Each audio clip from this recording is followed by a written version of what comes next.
नमस्कार दोस्तों, मैं आपका अपने चैनल एचवीएस स्टडीज़ में स्वागत करता हूं। इस वीडियो में आपके लिए 12 दिसंबर 2021 का करंट अफेयर लेकर आ गया हूं। साथ में हम स्टैटिक जीके और रिलेटेड करंट अफेयर का रिवीजन करते हुए चलेंगे। अगर आप इस चैनल पर पहली बार आए हो तो आपसे अनुरोध है, चैनल को सब्सक्राइब कर लीजिएगा। वीडियो अच्छी लगे तो वीडियो लाइक करके ज़रूर जाइएगा। लास्ट में आपके लिए एक क्विज़ रखा है, उस क्विज़ को ज़रूर सॉल्व कीजिएगा। चलिए बात करते हैं लास्ट डे के क्विज़ की। मैंने क्वेश्चन पूछा था, who receive 57th Jnanpith award. तो आंसर था दामोदर मौजो। दामोदर मौजो को 57th ज्ञानपीठ अवार्ड 2021 का दिया गया है। मैं आपको बता दूं 56 दिया गया है नीलमानी फूकन जूनियर को। तो आपको इनका नाम भी याद रखना है। दोनों को एक साथ अवार्ड दिया गया है, लेकिन 57th ज्ञानपीठ अवार्ड जो कि दामोदर मौजो को क्वेश्चन के अकॉर्डिंग था, और आप सभी ने आंसर सही दिया था और डिटेल में दिया था। आज का पहला क्वेश्चन है, which state launched milk price initiative scheme. तो आंसर यहाँ पर हो जाएगा उत्तराखंड। उत्तराखंड ने मिल्क प्राइज इनिशिएटिव स्कीम को लॉन्च किया है। जो इनके चीफ मिनिस्टर हैं पुष्कर सिंह धामी, इनके अकॉर्डिंग इस इनिशिएटिव में क्या किया जाएगा, इस इनिशिएटिव में 500 मिल्क सेल सेंटर उत्तराखंड में बनाए जाएंगे, जिसके लिए 444.62 करोड़ रुपीस सरकार खर्च करेगी, और इसमें डायरेक्टली 53,000 लोगों को उत्तराखंड के बेनिफिट मिलेगा। और जो पैसा होगा, जो भी अगर आप मिल्क, आप भैंस पाल रहे हैं, मिल्क आप देंगे सरकार को, सरकार के इन सेंटर में, तो आपको पैसा चाहिए होगा, तो पैसा आपको डायरेक्टली आपके अकाउंट में मिलेगा। कोई भी आपके पैसे को लेकर आप तक नहीं पहुंचाएगा, डायरेक्टली सरकार आपको आपके खातों में पैसा डालेगी इस इनिशिएटिव के अकॉर्डिंग। ठीक है, तो मिल्क प्राइस इनिशिएटिव उत्तराखंड की स्कीम है, और आगे चल के लॉन्च तो हो गई है, ये लागू होने वाली है। ठीक है, उत्तराखंड की बात करें तो उत्तराखंड को राज्य का दर्जा 9 नवंबर 2000 को उत्तर प्रदेश से अलग करके दिया गया था। कैपिटल इसकी देहरादून और गैरसैंण है। देहरादून विंटर कैपिटल है और गैरसैंण समर कैपिटल है। इनकी जो हाई कोर्ट है वो नैनीताल में लोकेटेड है। गवर्नर गुरमीत सिंह है और चीफ मिनिस्टर पुष्कर सिंह धामी है। चीफ जस्टिस राघवेंद्र सिंह चौहान है। जो इनकी लेजिस्लेटिव है वो यूनिकैमरल है, जहाँ की असेंबली में 70 सीट्स हैं, राज्यसभा में 3 सीट और लोकसभा में 5 सीट्स हैं। नेशनल पार्क की बात की जाए तो Corbett national park, Gangotri national park, Govind national park, Nanda Devi national park, Rajaji national park, valley of flower national park यहाँ के नेशनल पार्क है। आगे बात करें, उत्तराखंड को मैप पर देखें तो 2 देशों के साथ ही अपनी बाउंड्री को टच करता है, चाइना और नेपाल।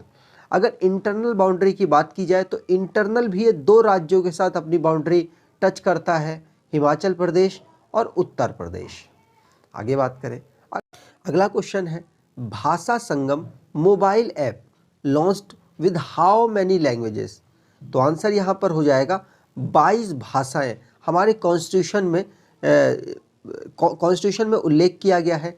इसके लिए जो ये मोबाइल ऐप है, भाषा संगम मोबाइल ऐप, जो कि हमारी लैंग्वेज डाइवर्सिटी को बताते हुए 22 भाषाओं में लॉन्च किया गया है। जो भी नॉर्मल जो वर्ड्स होते हैं, जैसे मतलब 100 सेंटेंस को यहाँ पर इंक्लूड किया गया है, जिसमें हम अलग अलग भाषाओं में देख सकते हैं कि इस भाषा में इसको क्या कहा जाता है या किस तरीके से लिखा जाता है, और इस भाषा में इसको क्या और किस तरीके से लिखा जाता है।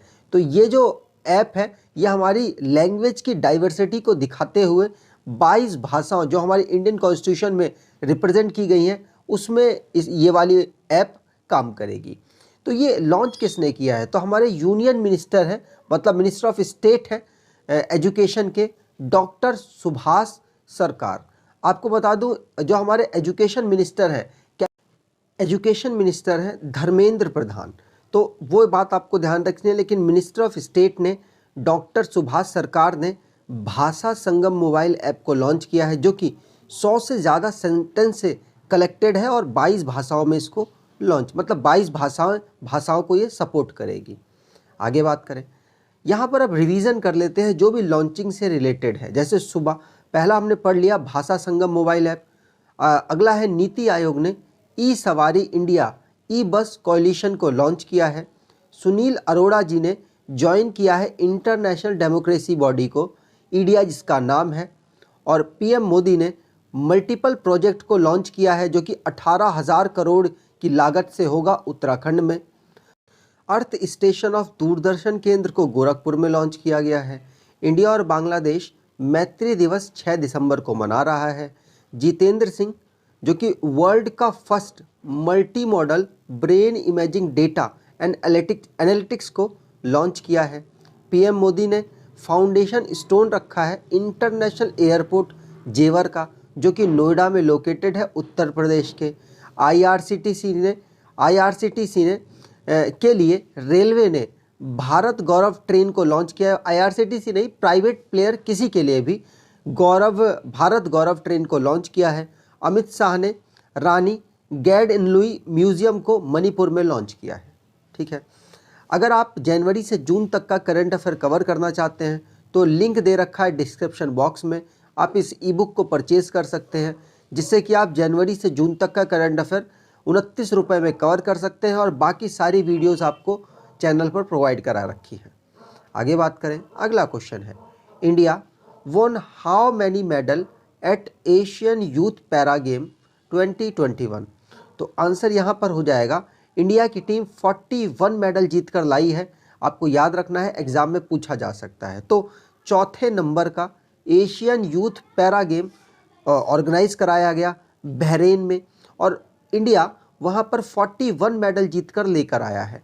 12 मेडल थे गोल्ड, 15 मेडल थे सिल्वर और 14 मेडल थे ब्रॉन्ज। याद रखना है, एग्जाम में पूछा जा सकता है। तो 700 टोटल एथलीट पार्टिसिपेट किए थे और 30 कंट्री थी। ये भी कभी कभी पूछा जाता है, तो आपको ये भी याद रखना है, बहरीन में ऑर्गेनाइज कराया गया और 700 एथलीट और 30 कंट्रीज़ ने यहाँ पर पार्टिसिपेट किया था। यहाँ पर बता दूँ कि ये जो चौथा एशियन यूथ पैरा गेम है वो तो बहरीन में कराया गया, लेकिन 5वां एडिशन कहाँ पर होगा? तो 2025 में ऑर्गेनाइज कराया जाएगा ताशकंद उज्बेकिस्तान में।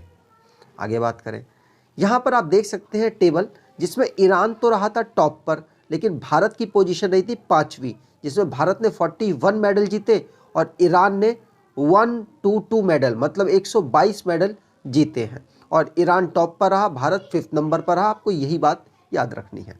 आगे बात करें, अगला क्वेश्चन है, रिसेंटली आंग San Suu Kyi sentenced to jail belong to which country. तो आप इनकी शक्ल देखकर हो सकता है पहचान गए हो, ये म्यांमार की काफ़ी टाइम से हेड रही हैं और अब इनकी जगह मतलब प्राइम मिनिस्टर रही हैं और अब इनकी जगह पर वहाँ पर सेना का राज चल रहा है। सेना ने इनको जो इनका जो कार्यकाल था, जब ये चुन के आई थी तो इनको हटा दिया गया।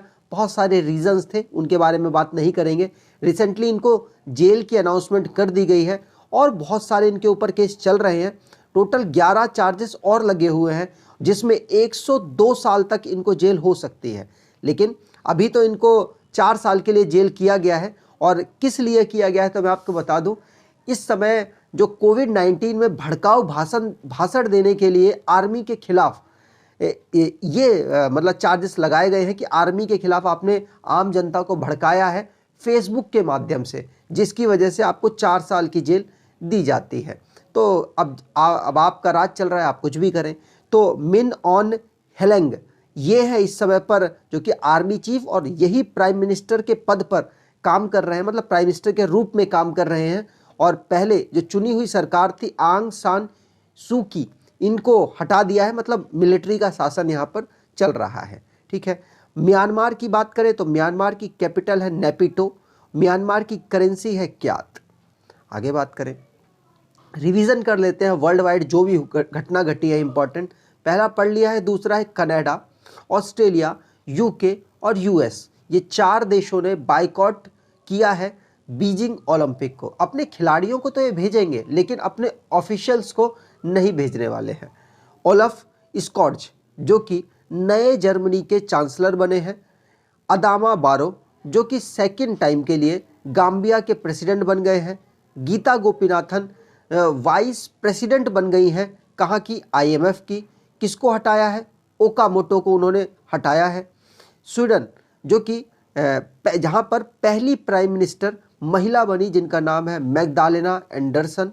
यूएई के अहमद नासेर अल रईसी को प्रेसिडेंट के रूप में चुना गया है इंटरपोल का। साउथ कोरिया जो कि पहला देश बन जाएगा फ्लोटिंग सिटी बनाने वाला 2025 तक। पीटर फियाला जो कि नए प्राइम मिनिस्टर बन गए हैं चेस रिपब्लिक के। आगे बात करें, अगला क्वेश्चन है Ken Betwa river interlinking project approved by cabinet belong to which state. तो केन बेतवा ये उत्तर प्रदेश और मध्य प्रदेश के कोलैबोरेशन से किया जा रहा है, जिसके लिए रिसेंटली में फंड बनाया गया। इसीलिए मैं इस क्वेश्चन को डिस्कस कर रहा हूँ। ये उत्तर प्रदेश और मध्य प्रदेश दोनों के कोलैबोरेट से बना हुआ एक प्रोजेक्ट है और यहाँ पर दोनों राज्यों की भागीदारी है। यहाँ पर बात करें तो इसका जो ये पूरा इंटरलिंकिंग प्रोजेक्ट है इसमें 44,605 करोड़ रुपया लगेगा, लेकिन इस समय पर पैसा दिया गया है 39,317 रुपये मोदी सरकार ने, जिसमें से 36,290 करोड़ माफ़ कीजिएगा 90 करोड़ रुपए ग्रांट कर दिए गए हैं और बाकी सब 3,000 के आसपास आपको लोन लेना पड़ेगा। ठीक है, पीएम मोदी ने इसके लिए फंड मतलब घोषित कर दिया है और इसीलिए ये चर्चा में रहा है। बहुत पुराना है, 2005 से ये जो लिंकिंग प्रोजेक्ट है चल रहा है और अभी तक चल ही रहा है। तो देखते हैं कब तक ये चलेगा और जब ये फाइनल हो जाएगा तब तक आपको इसको पढ़ना पड़ेगा। आगे पढ़े, रिवीजन करते हैं। केन बेतवा वाला क्वेश्चन पढ़ लिया। दूसरा है कैम्ब्रिज डिक्शनरी, जिसके according word of the year 2021 का परसिवरेंस को घोषित किया गया है। साइक्लोन जावद जो कि उड़ीसा, आंध्र प्रदेश और वेस्ट बंगाल को हिट करके गया है और जो जावद है, साइक्लोन जावद का नाम रखा गया सऊदी अरेबिया ने। अगर बात करें, पहला हर्बल फेस्टिवल को जम्मू कश्मीर में मनाया गया जिससे कि टूरिज्म को प्रमोट किया जा सके। जम्मू कश्मीर में मरियम वेबस्टर डिक्शनरी के द्वारा वैक्सीन को वर्ड ऑफ द ईयर 21 घोषित किया गया। इंडिया की रेलवे जो कि वर्ल्ड का टॉलेस्ट पियर ब्रिज मणिपुर में बना रही है। कॉलिन डिक्शनरी के अकॉर्डिंग एनएफटी को वर्ड ऑफ द ईयर 2021 का घोषित किया गया। वेनेजुएला के म्यूजिशियन हैं जिनके नंबर है 8,573 म्यूजिशियन ने मिलकर वर्ल्ड का लार्जेस्ट ऑर्केस्ट्रा रिकॉर्ड बनाया है, एक साथ बजाने का रिकॉर्ड बनाया है। पहले रशिया के नाम पर था, अब वेनेजुएला के नाम पर हो चुका है। बीआरओ ने सबसे हाईएस्ट पोजीशन पर मोटरेबल रोड को बनाने का रिकॉर्ड बनाया है। आगे बात करें, अगला क्वेश्चन है which company launched cyber security skill training programme in India. तो आंसर यहाँ पर हो जाएगा माइक्रोसॉफ्ट। बहुत सारी कंपनियां भारत में अलग अलग ट्रेनिंग प्रोग्राम चलाती रहती हैं। यहाँ पर माइक्रोसॉफ्ट ने साइबर सिक्योरिटी स्किल को डेवलप करने के लिए ट्रेनिंग प्रोवाइड करेगा इंडिया के जो पर्सन्स हैं, ट्रेनर्स हैं उनको। ठीक है, तो आपको याद रखना है माइक्रोसॉफ्ट ने ऐसा प्रोग्राम चलाया है, एग्जाम में पूछा जा सकता है। माइक्रोसॉफ्ट का इनिशियली प्रोग्राम ये है कि 1 लाख लर्नर्स को 2022 में ये ट्रेन करने वाले हैं। आगे चल के अपनी और स्कीम को एक्सपेंड कर सकते हैं। माइक्रोसॉफ्ट के सीईओ और चेयरमैन दोनों पोजीशन पर सत्य नडेला है जो कि भारत से बिलोंग करते हैं। माइक्रोसॉफ्ट का हेडक्वार्टर रेमंड वॉशिंगटन में है। माइक्रोसॉफ्ट को 1975 में बनाया गया था, ये भी बात आपको याद रखनी है। चलिए आगे बात करें। अगला क्वेश्चन है international mountain day observe on. तो आंसर यहाँ पर हो जाएगा 11 दिसंबर को इंटरनेशनल माउंटेन डे सेलिब्रेट किया जाता है। माउंटेन की विशेषता बताने के लिए कि माउंटेन लोगों के जीवन में, लोगों के लिए एनवायरनमेंट चेंज करने के लिए कितना महत्वपूर्ण है, इसकी विशेषता बताने के लिए 11 दिसंबर को यूनाइटेड नेशन के द्वारा हर साल इंटरनेशनल माउंटेन डे सेलिब्रेट किया जाता है। ये बात आपको ध्यान रखनी है। 2003 से इसे हर साल सेलिब्रेट किया जा रहा है। कई लोग कंफ्यूज हो सकते हैं। 2002 में यूनाइटेड नेशन के द्वारा अनाउंस किया गया और 2003 में इसको हर साल मनाया जाने लग गया। 2003 से हर साल इसको मनाया जाने लग गया। इस साल की थीम है सस्टेनेबल माउंटेन टूरिज्म। आगे बात करें, यहाँ पर सारे डेज को रिवाइज करते हैं जो भी इंपॉर्टेंट डेज रहे हैं दिसंबर के। तो बीएसएफ ने 57th रेजिंग डे 1 दिसंबर को मनाया और 1 ही दिसंबर को वर्ल्ड एड्स डे मनाया गया। 2 दिसंबर को 2 इंपॉर्टेंट डे मनाए गए, नेशनल पॉल्यूशन कंट्रोल डे और वर्ल्ड कंप्यूटर लिटरेसी डे। और 4 दिसंबर को इंडियन नेवी डे मनाया गया। 7 दिसंबर को इंटरनेशनल सिविल एविएशन और national arm force flag day celebrate किया गया। 9 दिसंबर को international anti corruption day, human right day 10 दिसंबर को मनाया गया। 11 दिसंबर को इंटरनेशनल माउंटेन डे सेलिब्रेट किया गया। आगे बात करें, अगला क्वेश्चन है who won gold in Commonwealth weight lifting championship 2021। तो आपको बता दूं ये जो कॉमनवेल्थ वेट लिफ्टिंग चैंपियनशिप है ये उसकी क्वालिफाई के लिए की जा रही है। अभी कॉमनवेल्थ गेम 2022 में होने वाला है बर्मिंघम में, इंग्लैंड के बर्मिंघम में। तो वहाँ के क्वालिफाई के लिए भारत में जो चैंपियनशिप चल रही है कौन कौन जाएगा पार्टिसिपेट करने, उसमें कौन गोल्ड मेडल जीत गया है और एक नया रिकॉर्ड बना दिया, इसलिए इंपॉर्टेंट हो गए हैं। इनका नाम है संकेत महादेव सागर है, तो संकेत महादेव सागर ये जीत गए हैं गोल्ड मेडल और साथ साथ इन्होंने एक नया ही रिकॉर्ड बना दिया है, नेशनल रिकॉर्ड बन चुका है। 113 किलोग्राम इन्होंने उठाया है और 55 किलोग्राम की मेंस कैटेगरी में ये खेल रहे थे। तो संकेत महादेव सागर ये इनका नाम है और ये अब कॉमनवेल्थ वेटलिफ्टिंग चैंपियनशिप 2021 में गोल्ड मेडल जीतकर कॉमनवेल्थ गेम जो बर्मिंघम में ऑर्गेनाइज कराया जाने वाला है 2022 का, उसके लिए क्वालिफाई कर गए हैं। ठीक है, चलिए आगे बात करें, रिवीजन करते हैं। पहला क्वेश्चन पढ़ लिया है। दूसरा है इंडिया की शटलर हैं पीवी सिंधु, नाम बहुत ज़्यादा फेमस है, आंध्र प्रदेश से बिलोंग करती है, सिल्वर मेडल ये जीत कर लाई हैं बैडमिंटन वर्ल्ड फेडरेशन में, ये बात आपको ध्यान रखनी है। अगला है रशिया जो कि क्रोएशिया को हराकर डेविस कप को जीत चुका है। बैडमिंटन वर्ल्ड फेडरेशन के द्वारा विक्टर एक्सेल्सन और ताई सू जिंग को badminton player of the year चुना गया है 2021 के लिए। अर्जेंटीना ने 6 बार की विजेता जर्मनी को हराकर जूनियर हॉकी वर्ल्ड कप को जीत लिया है जो कि भारत के उड़ीसा के भुवनेश्वर में ऑर्गेनाइज कराया गया था। न्यूजीलैंड के प्लेयर हैं अजाज पटेल जो कि तीसरे बॉलर दुनिया में बन गए हैं जिन्होंने 10 विकेट ली है, एक पूरी इनिंग को समाप्त कर दिया, मतलब एक इनिंग की पूरी विकेटें इन्होंने ली है जो कि अपने में एक रिकॉर्ड है। सौरव घोषाल जो कि मलेशिया ओपन स्क्वाश चैंपियनशिप को जीत कर आए हैं। अलेक्जेंडर ज़वेरेव जिन्होंने डैनियल मेदवेदेव को एटीपी फाइनल के टाइटल पे हरा दिया था। सैयद मुश्ताक अली ट्रॉफी को तमिलनाडु ने जीत लिया है कर्नाटक को हराकर। आगे बात करें, अगला क्वेश्चन है एग्जीक्यूटिव डायरेक्टर मतलब ED doctor Suresh Yadav has passed away belong to which company. तो बहुत फेमस कंपनी से बिलोंग करते हैं, वो कंपनी दुनिया की सबसे ज़्यादा वैक्सीन मैन्युफैक्चर वाली कंपनी बन चुकी है। तो उसका नाम है सीरम इंस्टीट्यूट के ED executive director doctor Suresh Yadav की अभी हाल ही में मृत्यु हो गई, इसलिए इंपॉर्टेंट है, कंपनी इंपॉर्टेंट है, पर्सन भी इंपॉर्टेंट है, इसलिए एग्जाम में पूछे जा सकते हैं। सीरम कंपनी की बात की मतलब सीरम इंस्टीट्यूट की बात की जाए तो सीरम इंस्टीट्यूट ऑफ इंडिया के सीईओ है आदार पूनावाला, फाउंडर है साइरस एस पूनावाला और इसको फाउंड किया गया था 1966 में। आज के क्विज की बात करें, who is sworn in as new Germany chancellor.